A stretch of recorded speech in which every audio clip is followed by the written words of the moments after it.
Bismillahirrahmanirrahim. Assalamualaikum warahmatullahi wabarakatuh. Alhamdulillah wassalatu wassalamu ala Rasulillah Sayyidina Muhammadin ibni Abdillah wa ala alihi wa sahbihi wa mawalah amma ba'd. Mudah-mudahan majelis ilmu ini menjadi majelis ilmu yang nafi'an, mubarakan fiddin wa dunya wal akhirah. Ala hadhihi niyyah wa ala kulli niyyatin salihah wa ala ma la ilaha wa ala ma la wa sallallahu salih. ثم إلى حضرة النبي المصطفى سيدنا محمد صلى الله عليه وسلم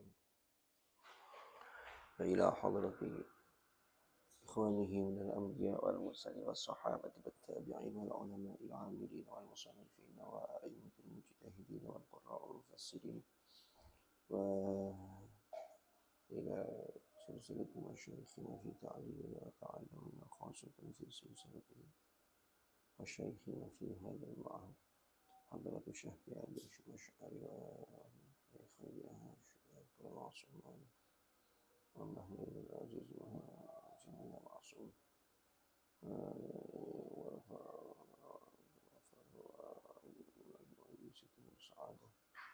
وجميع الأساتذة في هذه المؤسسة ونخص خصوصا إلى مؤلفة التمثيلية في أدب حملة القرآن الإمام النووي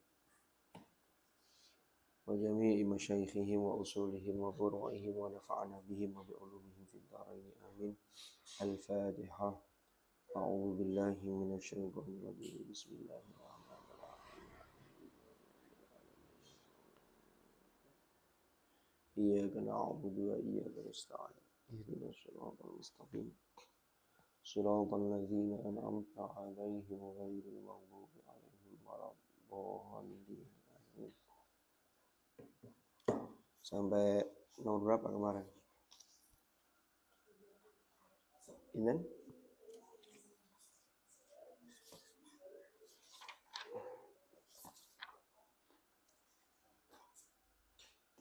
Tiga sembilan. At-Tirmidzi itu. Bismillahirrahmanirrahim. Qala al-muallif rahimahullahu ta'ala wa nafa'ana bih wa bi'ulumihi fid dharain amin.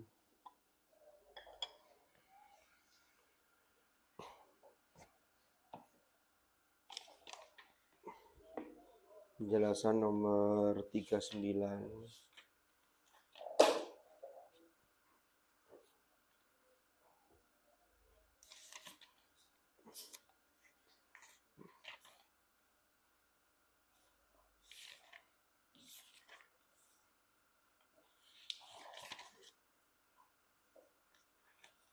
Di al-bab al-awwal mana ini?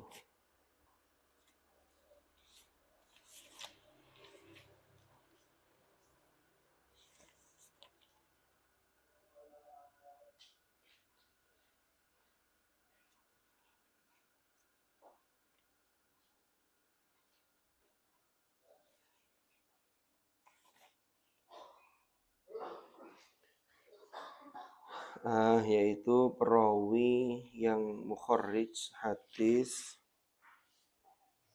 man qara'a harfan min kitabillah falahu hasanah wal hasanatu bi asyri amsalihha la aqulu alif lam mim harfun walakin alifun harfun wa lamun harfun wa mimun harfun. Itu Abu Isa Muhammad bin Isa At-Tirmidzi. Jadi ini perawi hadis ini yang beliau adalah mukharrij. Mukharrij itu apa, Rek? Mukharrij itu yang mengeluarkan hadis itu di dalam kitab beliau. Jadi kalau At-Tirmidzi itu punya kitab hadis namanya Sunan At-Tirmidzi. Imam Bukhari itu namanya mukharrij. Biasanya kalau sampai belajar hadis Bulughul Maram belajar ya. Itu yang disebut itu perawi pertama sahabat dan perawi terakhir mukharrij. Makanya biasanya an Abi Hurairah langsung. Terakhir Rawahu Muslim, rawahul Bukhariyu. Itu namanya mukharrij. At-Tirmidziyu iku mansubun ila Tirmidza. Dinisbatkan ke kota Tirmidz. Innama sebuah daerah Tirmidz.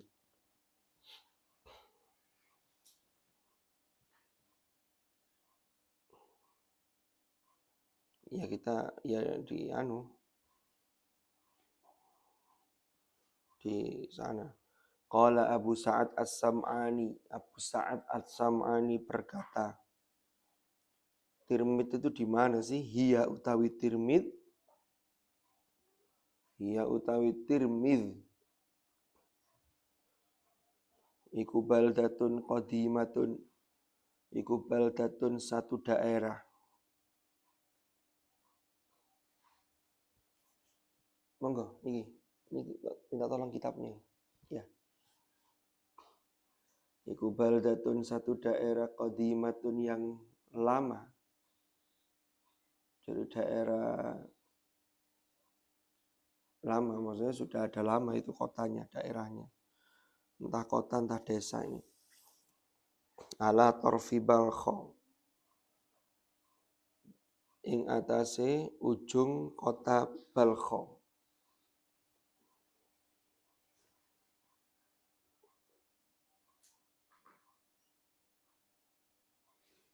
Alladzi yuqalu lahu, yang dia juga disebut yuqalu, dikatakan lahu bagi Tirmidz apa Jaihun, disebut juga dengan Jaihun, kota Jaihun.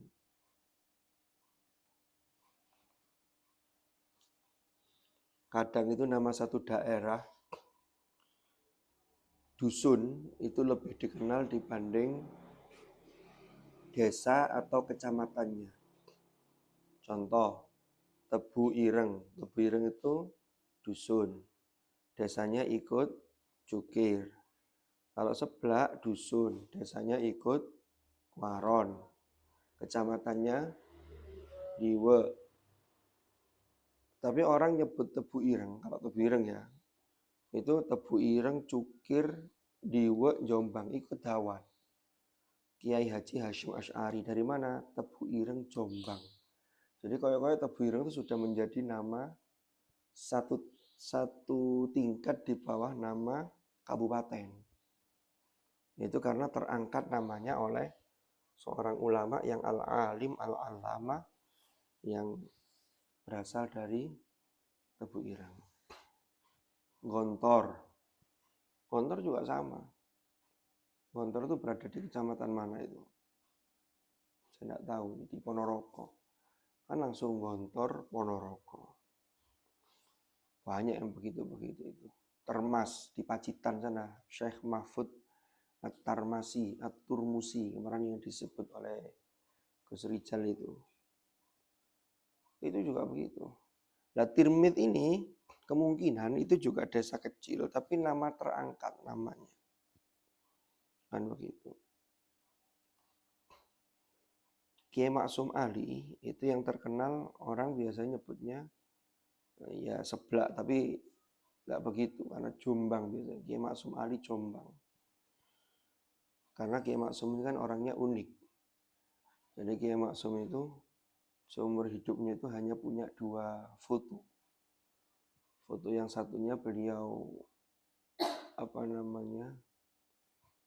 yang satunya itu apa ya? Yang satunya itu beliau bakar foto itu. Alasan beliau ketika ditanya, kata beliau, orang tidak perlu tahu saya, tapi yang penting karya beliau. Ternyata karyanya manfaat itu, sehingga dipakai orang semuanya. Jadi orang dulu itu kalau berkarya itu manfaat. Karena nulisnya itu karena dilandasi keikhlasan yang luar biasa. Sama sudah baca kitab apa itu, Jurumiyah atau apa itu ya.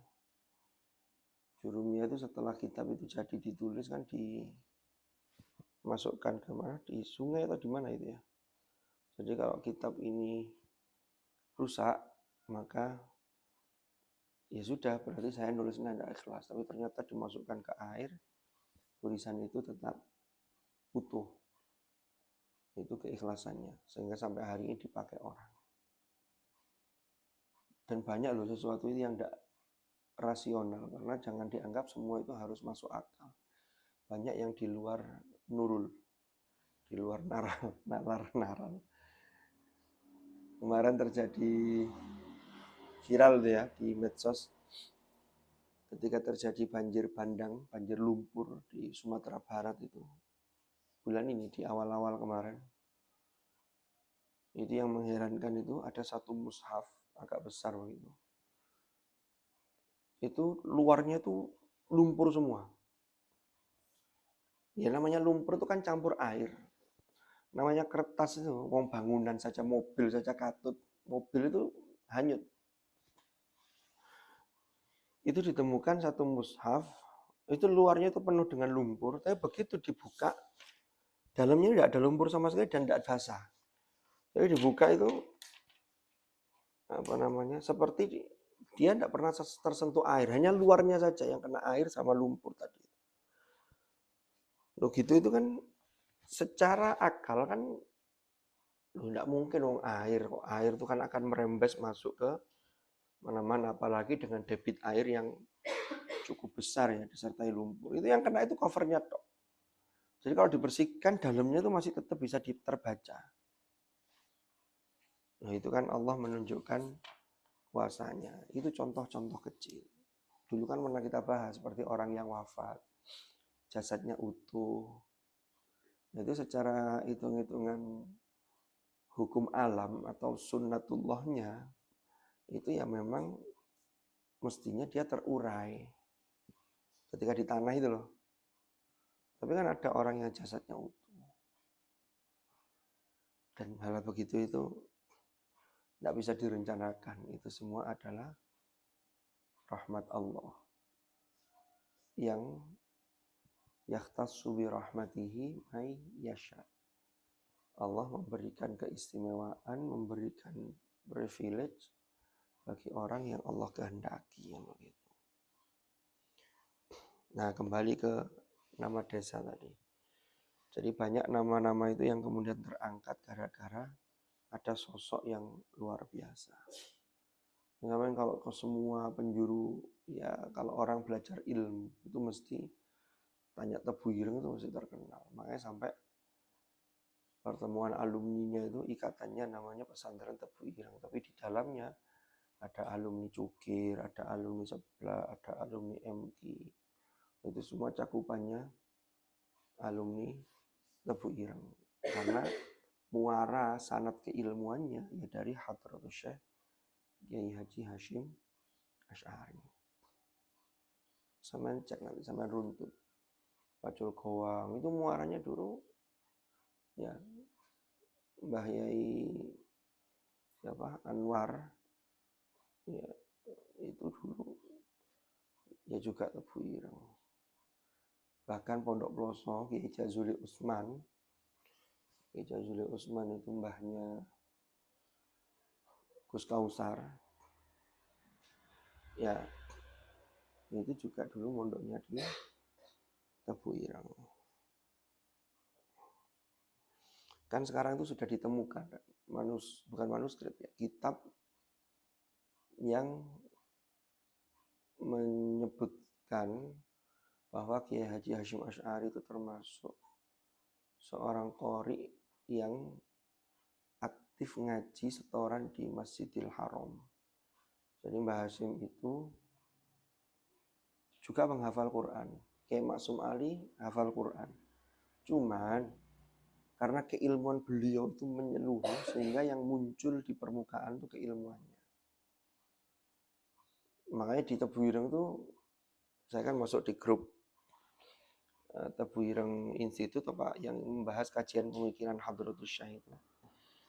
Itu di Tebu Ireng itu tahun itu sudah dipelajari kitab Syatibiyah. Kitab Syatibiyah itu apa? Syatibiyah itu kitab yang belajar tentang qiraat. Jadi ada nazam Syatibiyah yang ditulis oleh Imam Asy-Syatibi itu belajar qiraat sab'ah. Belum lagi yang lain. Jadi beliau itu Mbah Hashim itu aktif setoran di Masjidil Haram itu. Dan beliau itu berangkat ke Mekah itu masih muda, usia 20 tahun. Jadi kalau orang dulu itu masih muda-muda itu, tapi keilmuannya sudah matang. 20 tahun diambil menantu oleh Kiai siapa itu di Siwalan Panji Sidoarjo itu.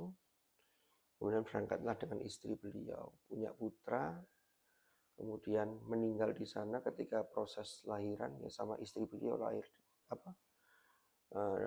melahirkan di sana, istri beliau wafat. Beliau menuntut ilmu di sana.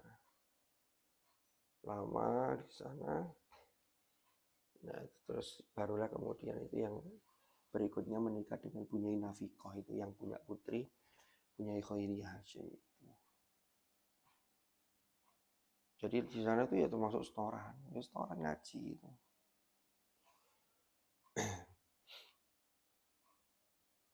Jadi memang Quran itu menjadi landasan utama.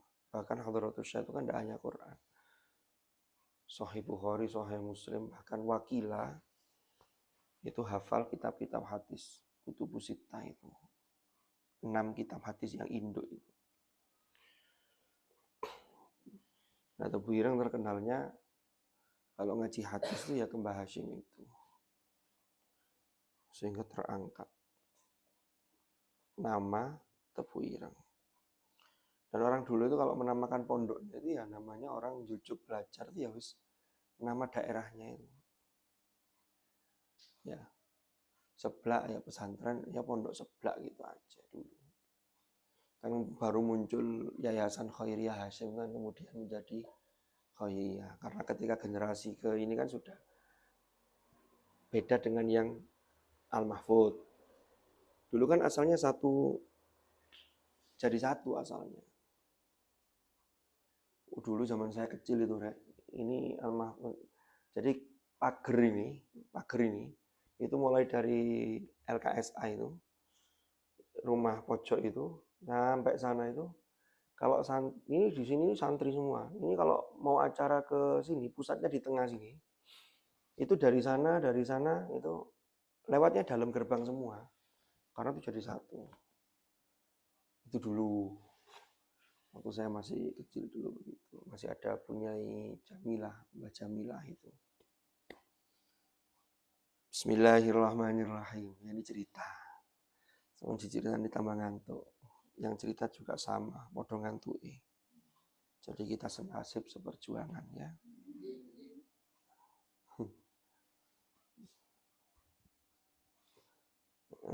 Di kumang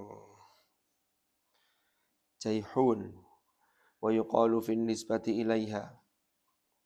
Dan dikatakan, artinya dikatakan itu ya boleh juga fin nisbati ilaiha dalam hal nisbat ilaiha kepada kota Tirmidz.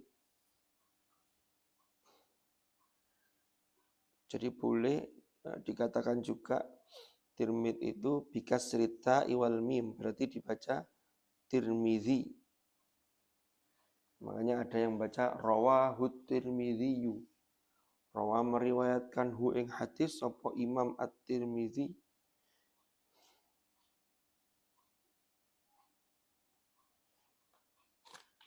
Kalau nama aslinya ini kan ada di depan itu. Muhammad namanya. Abu Isa itu kunyahnya.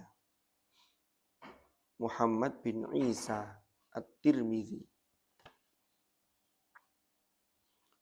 Wa bi dhammihima atau boleh di dhammah keduanya. Taknya di dhammah, mimnya juga di dhammah. Berarti dibaca Turmudzi. Makanya ada nama orang yang tafaulan diberikan nama Turmudzi. Itu juga boleh. Tirmidzi, Turmudzi sama. Sama kayak Termas tadi itu. Syekh Mahfud At-Tarmasi, Syekh Mahfud At-Turmusi. Tapi sama merujuk kota Termas. daerah di Pacitan sana. Wa bi fathit ta atau dengan di fathah ta-nya berarti tar ma'a kasril mim, mimnya di kasroh. Berarti bisa dibaca tarmidhi. Jadi bisa tirmidhi, turmudhi, tarmidhi. Jadi ada 3 bentuk.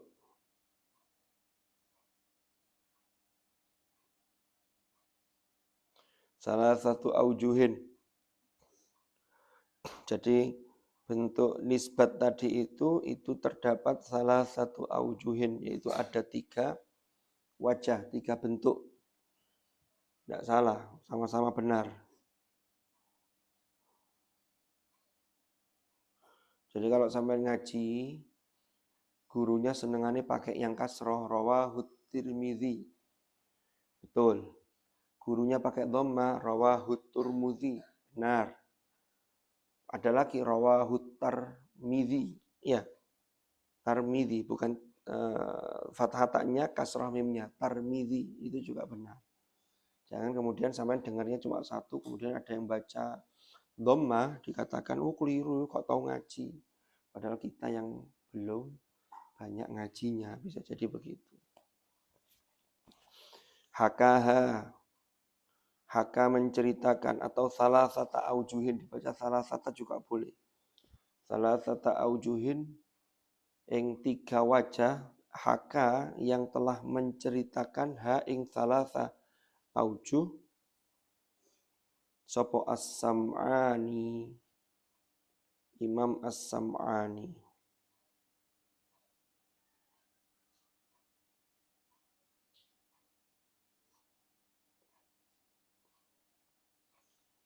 Jadi para imam-imam itu, para ulama-ulama itu, nisbatnya itu macam-macam. Ada yang nisbat nama daerahnya, ada yang nisbat profesinya, ya, ada yang nisbat, biasanya enggak cuma 1 nisbat, ada profesi juga, ada garis keturunan juga, ada daerah, As-Suyuti, nah itu nisbat daerah. Ada kota di Mesir namanya As-Suyut, As-Sakandari, Iskandaria. Ya. As-Sam'ani. Saya tidak tahu kalau As-Sam'ani itu. Kalau dilihat secara lafaz, itu dari sami'a, mendengar. Kemudian ditambahi alif nun, mubalaghah, sam'an. Itu orang yang banyak mendengarnya. Mubalaghah ini. Sam'ani, itu kan begitu. Berarti ini beliau ini seorang ulama yang banyak mendengar. Mendengar apa? Bisa mendengar tentang ilmu. Sehingga dijuluki as-sam'ani. Kan begitu.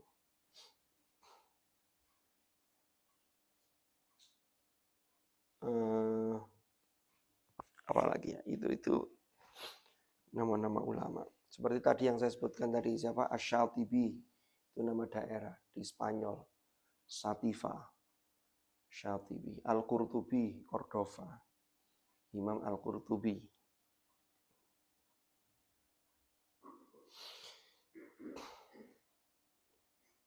Jadi kalau orang dulu itu ketika disebut nisbat kota saja itu sudah sangat terkenal karena memang alim luar biasa. An-Nawawi dari daerah Nawa.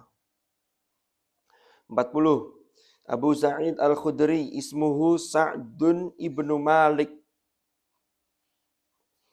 Abu Sa'id Al-Khudri itu nama aslinya Sa'ad. Sa'id itu berarti Abu Sa'id itu kunyahnya. Seperti Abu-Abuan itu bisa diambil nama pertama dari anaknya. Sayyidina Umar itu Abu Hafsin. Karena putrinya yang pertama namanya Sayyidah, namanya Hafsah.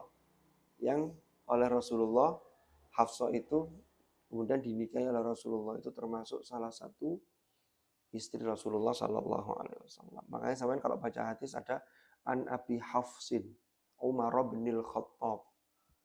Siapa Abu Hafsin? Tapi tidak semua Abu itu kunyah nama anak depannya. Ada juga Abu Hurairah. Oh, nanti dulu. Apakah anak pertamanya namanya kucing? Enggak. Kan Hirun terus disighah tasghir, Hurairun. Nah, nanti ada ceritanya sendiri tuh Abu Hurairah. Abu Bakar, nanti ada juga itu. Enggak tahu nanti di bab keberapa itu. Saya selama ini mengenal sahabat Rasulullah namanya Abu Bakar As-Siddiq. Abu Bakar itu kunyah. Nama aslinya bukan itu. Dari apa? Dari bikr. Bikr itu maknanya gadis. Kenapa? Karena Abu Bakar itu ayah dari Sayyidah Aisyah. Sayyidah Aisyah itu satu-satunya istri Rasulullah yang ketika menikah atau dinikahi oleh Rasulullah itu dalam statusnya masih gadis. Yang lain kan sudah apa? Sayyib. Sayyib itu kan janda. Sayyibati wa abkar. Abkar. Sama dari bikr. Di juz 28 itu surat apa itu? Tahrim. Makanya disebut Abu Bakar. Abu Bakar itu asalnya dari bikr. Kemudian orang Arab menyebut Abu Bakar. As-Siddiq itu label gelar karena beliau level keimanannya itu tinggi sekali. Sehingga apa-apa yang disampaikan oleh Rasulullah itu tanpa dipertanyakan langsung percaya sudah. Karena yang bawa Rasulullah. Lah nama aslinya Sa'ad. Sa'ad punya anak Sa'id. Jadi kalau orang-orang dulu itu namanya simpel-simpel. Tapi yang mirip-mirip, yang beda binnya. Sahabat Nabi itu namanya Abdullah itu ada berapa itu? Ada Abdullah bin siapa? Ayo kenalan dengan nama-nama sahabat. Abdullah ibnu Umar, ada Abdullah ibnu Amr, ada Abdullah ibnu Abbas, apa lagi? Abdullah kan begitu. Sa'ad ibnu Malik mansubun ila Bani Khudrah yang dinisbatkan pada Bani Khudrah. Al-Khudri itu berarti dari keturunan Bani Khudrah, maka dia karena Bani Khudrah Al-Khudri. Ya.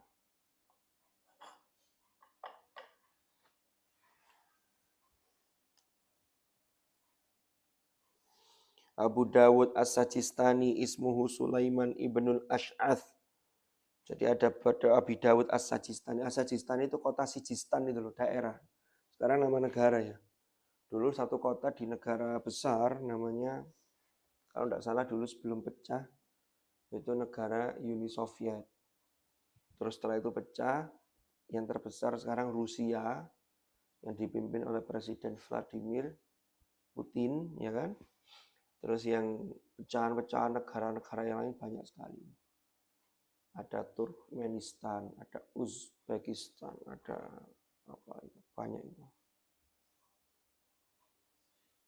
Jadi bisa loh negara pecah itu. Dulu ada negara Yugoslavia pecah, jadinya ada negara Serbia. Lalu yang Muslim ada namanya negara Bosnia Herzegovina. Pernah dengar ya Bosnia? Yang dulu perang sama Serbia itu diserang. Itu dari satu negara yang kuat.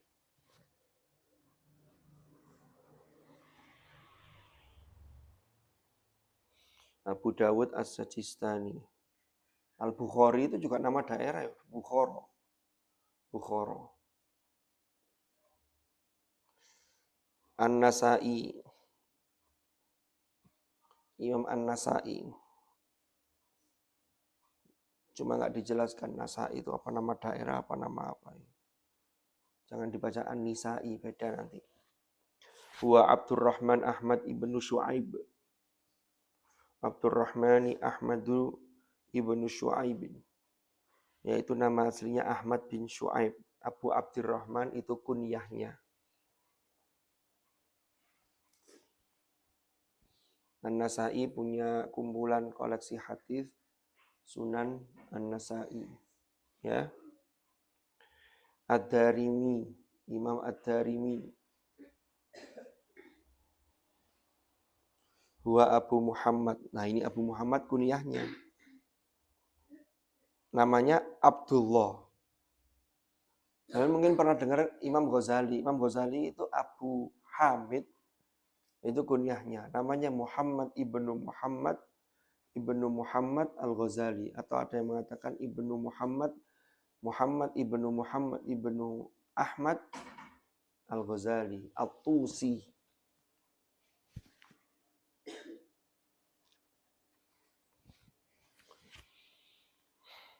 Abdurrahman Ibnu Abdirrahman. Loh, ini bapaknya Abdullah ya. Namanya Abdullah, bapaknya namanya Abdurrahman. Mansubun ila Darim, ini nisbatnya kepada Darim. Siapa Darim itu? Jaddi Qabilatin. Leluhur kabilahnya itu. Contohnya dalam, kalau sahabat ada namanya Al-Ash'ari, itu mbah-mbahnya dulu Al-Ash'ari. Abu Musa Al-Ash'ari. Kemudian tahun ke abad ketiga Hijriah, ada namanya Abul Hasan Al-Ash'ari. Itu nasabnya sambung. Al-Ash'ari. Ad-Darimi juga sama, itu nama mbah-mbahnya. Sampai kalau punya mbah yang sudah dikenal orang, boleh sampai menggunakan nisbat itu. Kan tinggal kalau perempuan, ya nisbah sama nanti tambahi tak untuk menunjukkan perempuan.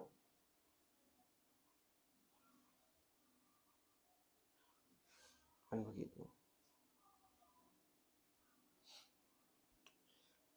Nah, sekarang penjelasan Al-Babus Tsani. Abu Mas'ud Al-Badri. Ada yang kelewat? Beda nggak tulisannya? Kadang kemarin urutannya ada perbedaan. Hah? Benar ya? Abu Mas'ud Al-Badri ismuhu Uqbah bin Amr.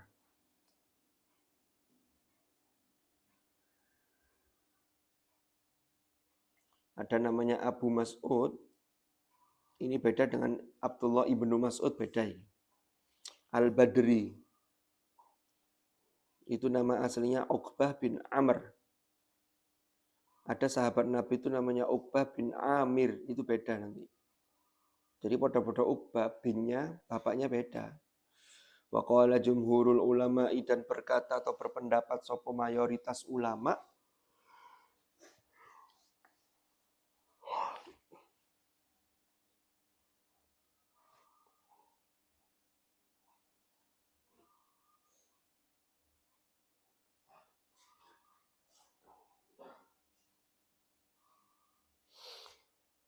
Abu Mas'ud Al-Badri itu dia tinggal di daerah Badar.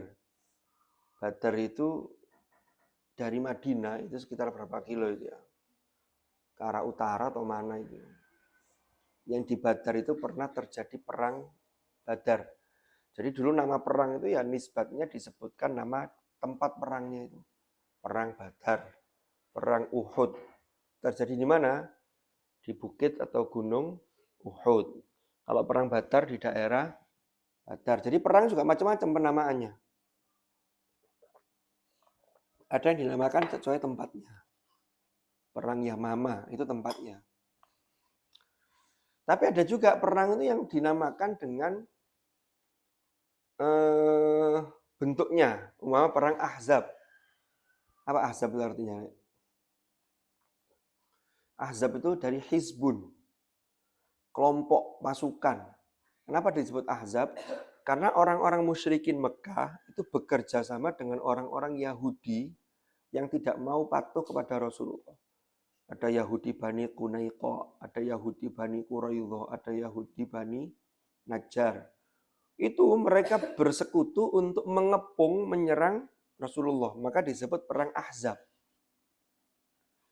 Perang Ahzab itu disebut juga Perang Khandaq. Kenapa?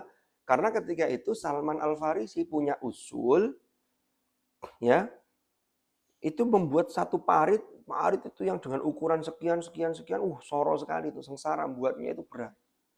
Sehingga mereka musuh itu ketika menyerang, mereka terjerumus ke dalam parit itu. Maka disebut perang Khandaq.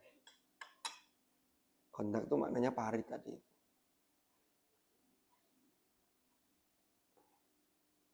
Ada perang Siffin. Perang Siffin tahu ya? Apa itu? Antara siapa dengan siapa? Ya begitu, Bang.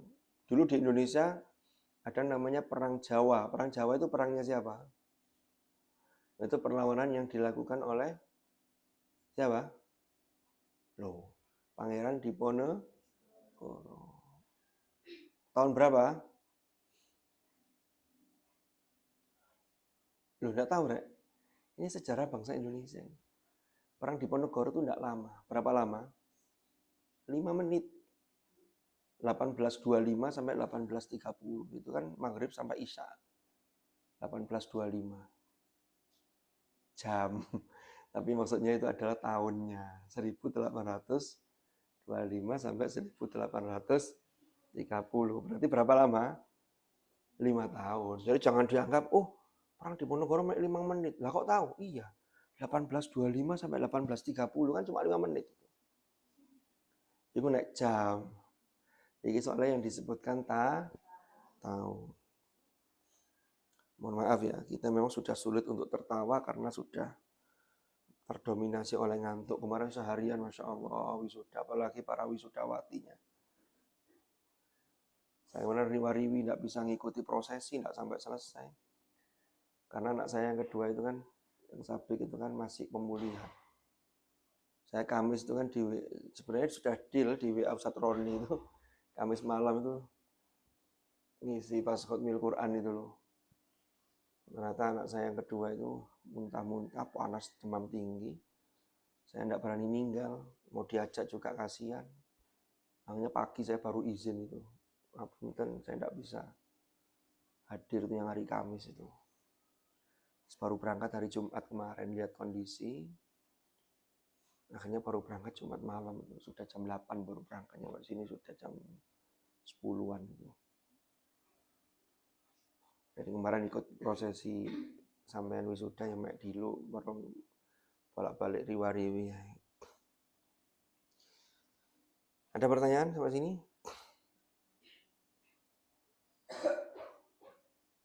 Tidak ada. Lanjut. Abu Mas'ud Al-Badri, sakana badron, sakana tinggal, bertempat tinggal. Sopo Abu Mas'ud Badron ing daerah Badar. Jadi Abu Mas'ud ini tinggal di Badar.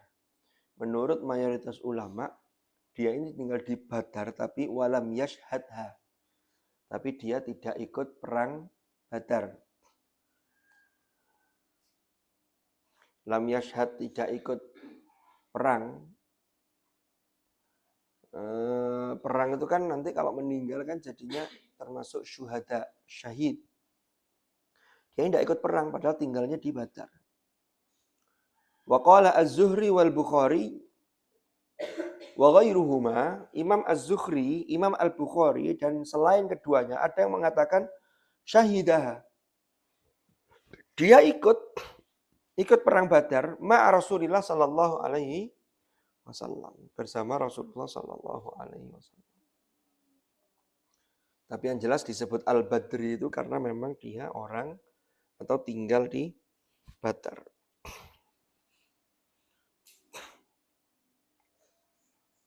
Syekh Abdul Qadir Al-Jilani itu dari daerah Jilan. Makanya namanya Al-Jilani.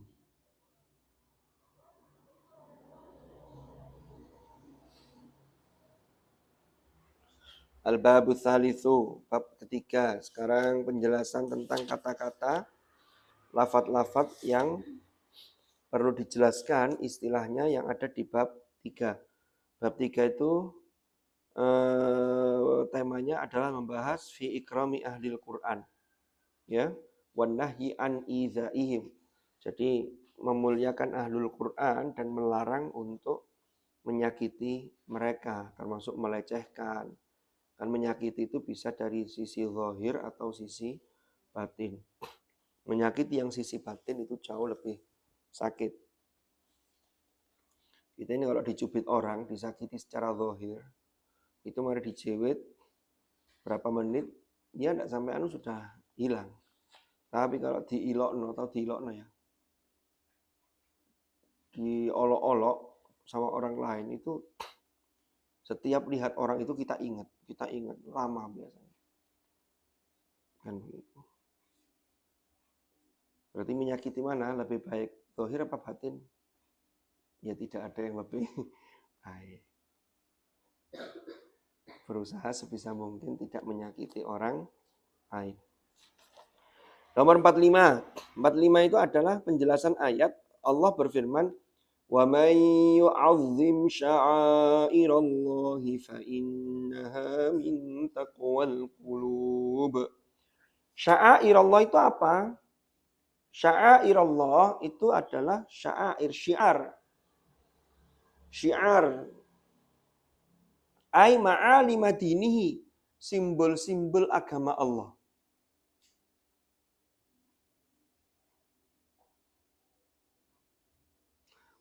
Wahidatuha, utawi bentuk mufradnya sya'air,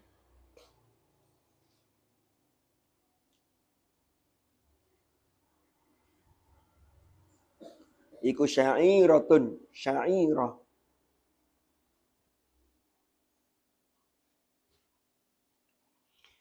Jadi barang siapa yang mengagungkan syiar-syiar Allah, simbol-simbol agama Allah, maka sesungguhnya itu berangkat dari ketakwaan yang ada dalam hati. Nah, penghafal Quran itu termasuk min sya'airillah. Jadi orang menghafal Quran itu termasuk bagian dari simbol-simbol Allah. Karena orang penghafal Quran itu adalah hamilul Quran, hamilur rayatil Islam. Jadi pembawa panji-panji agama Islam yang bawa bendera. Sama juga orang lain kalau diperintah oleh Allah untuk mengagungkan sya'airallah, maka kita juga jangan melecehkan sya'airallah. Berarti kita harus menghargai diri sendiri. Maksudnya menghargai itu bukan kemudian sombong, iki loh aku. Hafal Quran, saya sudah 30, kalian masih berapa? Enggak, bukan begitu. Tapi dengan cara menghormati itu adalah memposisikan diri kita agar sesuai dengan apa yang dititipkan oleh Allah kepada kita. Mohon maaf ya, mohon maaf sekali. Anak lokal hufat, walaupun masih binadhor, sampai belum mulai tahfidz, umpama melakukan pelanggaran, pacaran, cebet, pacaran lah umpama. Itu karena kata pondok lain, kata lokal yang lain. Itu anak hufat loh padahal, kan ngono. Jadi sampean itu sudah diposisikan lebih tinggi, mohon maaf ya, dibanding yang lain. Sehingga kalau sampean melakukan pelanggaran, karena posisinya lebih tinggi, pelanggaran itu kan kejatuhan, itu jatuhnya lebih berat, lebih sakit. Karena lebih tinggi. Tutup ini, kalau tingginya sekian, ini bahannya apa ini? Jatuh nggak kalau saya jatuhkan? Harus ini aja ya. Pulpen ini, kalau saya jatuhkan dengan tingkat sekian, ya begini aja. Tuh, ini. Tapi kalau agak tinggi lagi, maka nanti dengan berat benda itu ditambah dengan tarikan gravitasi, maka jatuhnya itu bisa lebih nemen. Apalagi kalau ditambah di atas itu tambah diberi energi gini, wah banter suaranya. Kan begitu. Contoh itu kalau kita analogikan begini. Sampean yang sudah oleh Allah dianugerahi Quran sebagai min sya'airillah wa may yu'azzim sya'airallah. Kalau jatuhnya tidak sengaja itu berarti tidak ada dorongan untuk jatuh. Tidak sengaja kesenggol gini. Menurut tahun ini. Beda nggak dengan sengaja dijatuhkan? Artinya apa? Umpama, ada orang sudah dititipi amanah tadi, dia menjatuhkan dirinya dalam kedurhakaan, dalam kemaksiatan. Itu jatuhnya luwih nemen suara. Itu nanti orang akan begini. Kok bisa yo? Padahal dia itu hafal Quran, kok bisa yang dilakukan? Kan begitu. Jangan kemudian sampai mengatakan begini, saya tidak peduli omongan orang. Itu namanya keras kepala. Kalau itu masukan yang baik dan itu fakta bahwa kita melakukan hal yang buruk, lalu diingatkan oleh yang lain, harus kita dengarkan. Alladzina yastami'unal qaul fayattabi'una ahsanah. Itu ciri-ciri orang yang mendapatkan petunjuk. Ulaika alladzina hadahumullah wa ulaika hum ulul albab. Ciri-ciri orang yang tidak mendapatkan hidayah itu diingatkan tuh mental, keras kepala. Terserah gue dong, urusan-urusan saya, uang-uang saya, kan begitu. Nah ini masalah. Bisa dipahami ya dengan kias ini, analogi ini. Jadi jagalah diri sampean, jangan sampai menjatuhkan diri pada hal-hal yang tidak benar tadi itu. Kan begitu. Jadi itu namanya tidak yu'adzim sya'airallah. Jadi cara yu'adzim sya'airallah itu ketika sampean sudah menghafal Quran 5 juz, apalagi sudah 30 juz. Itu menjaga akhlak etikanya, itu termasuk yu'adzim sya'airallah. Bisa memposisikan diri. Saya masuk hafal 30 juz, Masya Allah lancar. Kalau ketemu guru sampean, guru yang sama-sama putri, gurunya tidak hafal Quran, tapi tetap ta'zim kepada guru, karena guru mengajarkan ilmu Allah. Jangan sampai kemudian salaman kok kemudian tidak dicium tangannya. Itu bagian dari ta'zim.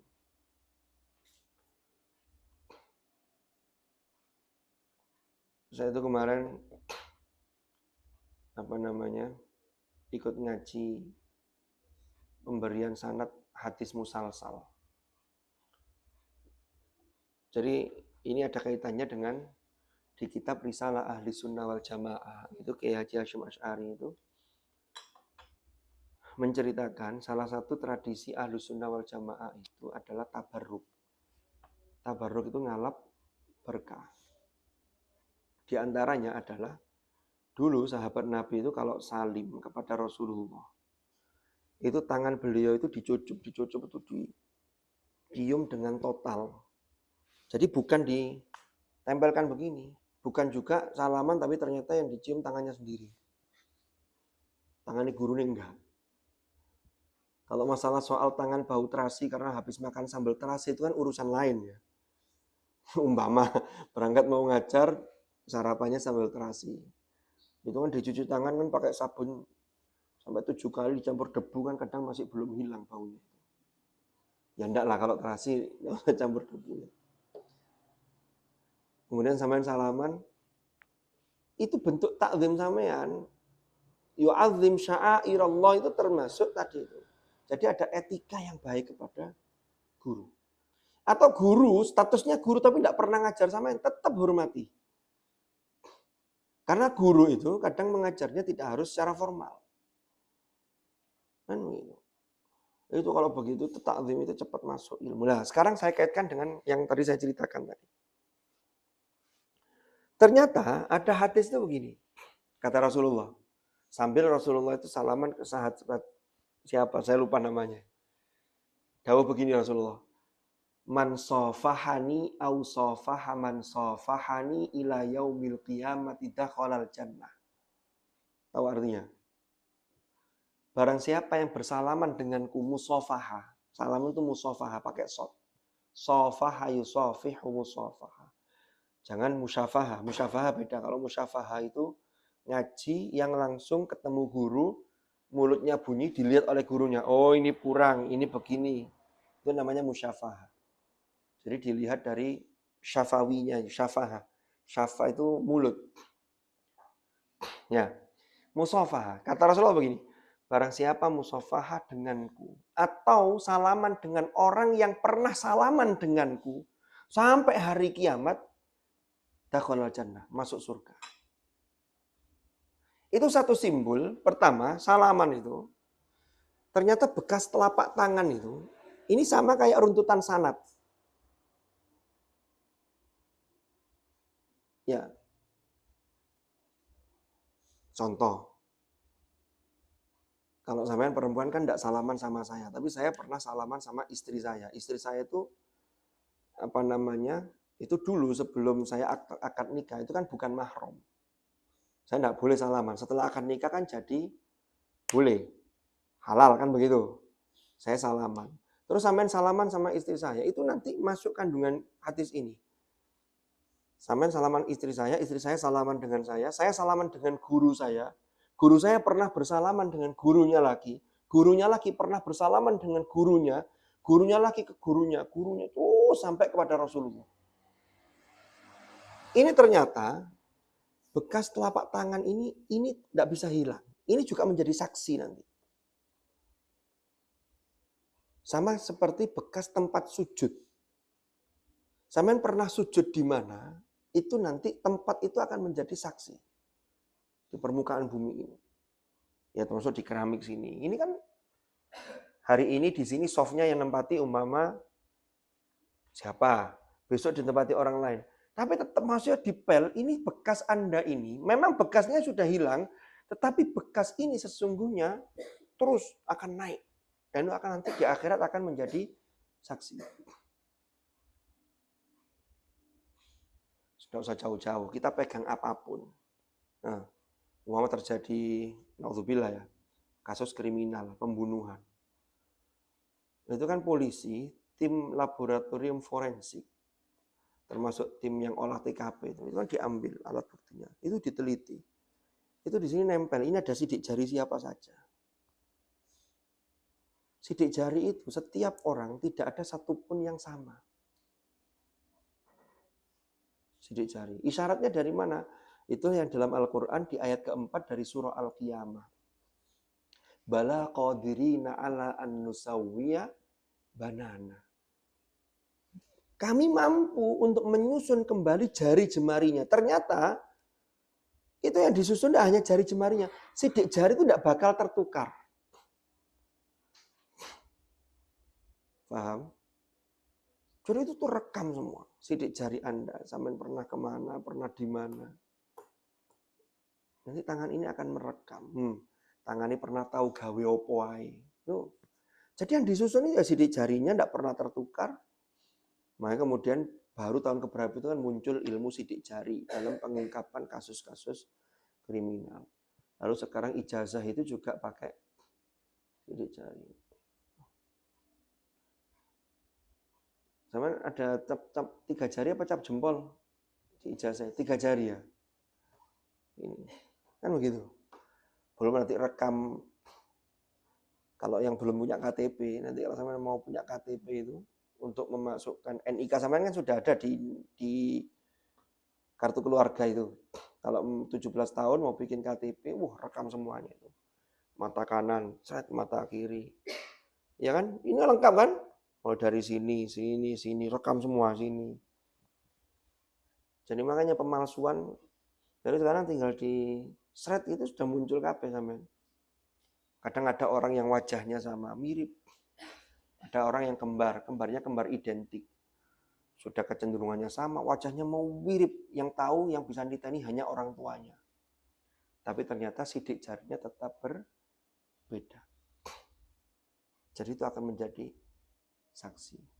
Nah, ini sebuah simbol. Kalau kita menarik, kalau tadi kan difahami secara teks, secara literal. Tapi ini sebuah simbol bahwa kita ini jangan pernah lepas dari ajaran Rasulullah Shallallahu Alaihi Wasallam yang kita belajarnya lewat guru-guru kita. Makanya kemarin Gus Rijal Mubazik itu kan menjelaskan tentang sanad. Dulu Mbak Khairiyah, Mbak Nyai Khairiyah Hasyim itu belajar ke sini. Dulu yang ngajar di sini itu abahnya Bu Lili, ayahnya bapaknya almarhum Pak Lukman.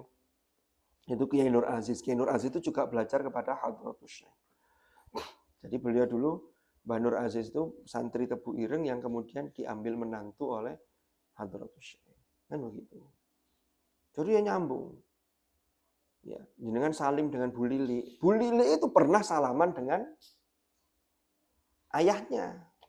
Pernah salaman dengan ibunya. Ibunya pernah salaman dengan Bu Nyai Khairiyah. Bu Nyai Khairiyah salaman dengan Mbah Hasyim. Kan begitu. Terus ke atas.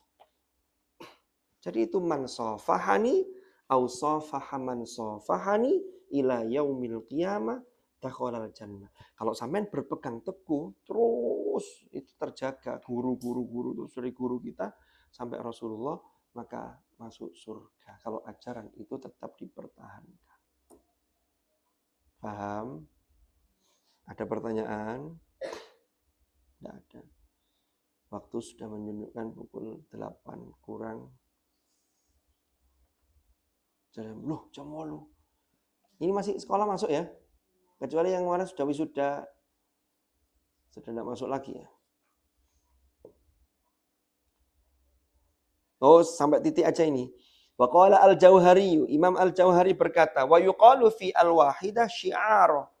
Jadi bentuk mufradnya itu wa yuqalu fil wahidati, maksudnya dalam bentuk mufradnya itu ada orang, ada ahli bahasa, ada ulama yang mengatakan sya'air itu bentuk mufradnya bisa syairah atau syiarah. Jamaknya sya'air. Jadi bisa syairah atau syiarah, itu bentuk mufradnya. Wallahu a'lam bisawab, mudah-mudahan manfaat, mudah-mudahan barokah. Al-Fatihah. A'udzu billahi minasyaitonir rajim. Bismillahirrahmanirrahim.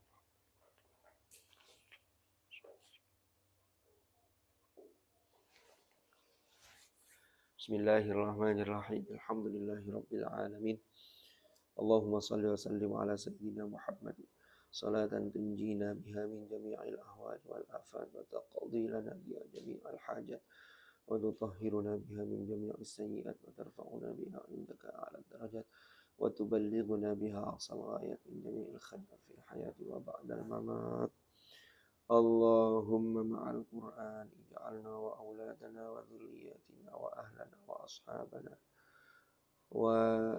وتلاميذنا وتلميذاتنا خاصة تلميذات هذا المعهد من أهل القرآن الذين هم أهلك وخاصتك، وجعلنا وإياهم من أهل العلم وأهل الخير ومن الذين اصطفيت من عبادك الذين ورثوا كتابك وسبقوا بالخيرات بإذنك برحمتك يا أرحم الراحمين. اللهم اجعل اجتماعنا هذا اجتماعا مرحوما وتفرقنا من بعده تفرقا معصوما ولا تجعل معنا وفينا شقيا ولا محروما برحمتك يا أرحم الراحمين. اللهم إنا نستودعك ما قرأنا وما حفظنا وما علمتنا فارده إلينا عند حاجتنا إليه برحمتك يا أرحم الراحمين. ربنا آتنا في الدنيا حسنة وفي الآخرة حسنة وقنا عذاب النار. وصلى الله على سيدنا محمد والحمد لله رب العالمين. الفاتحة.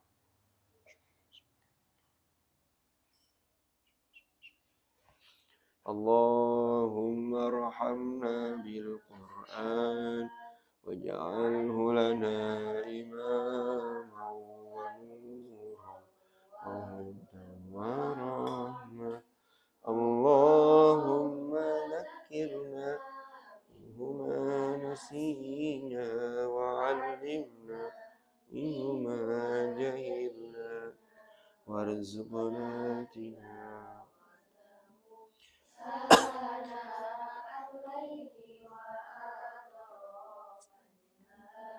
واجعله لنا حجة.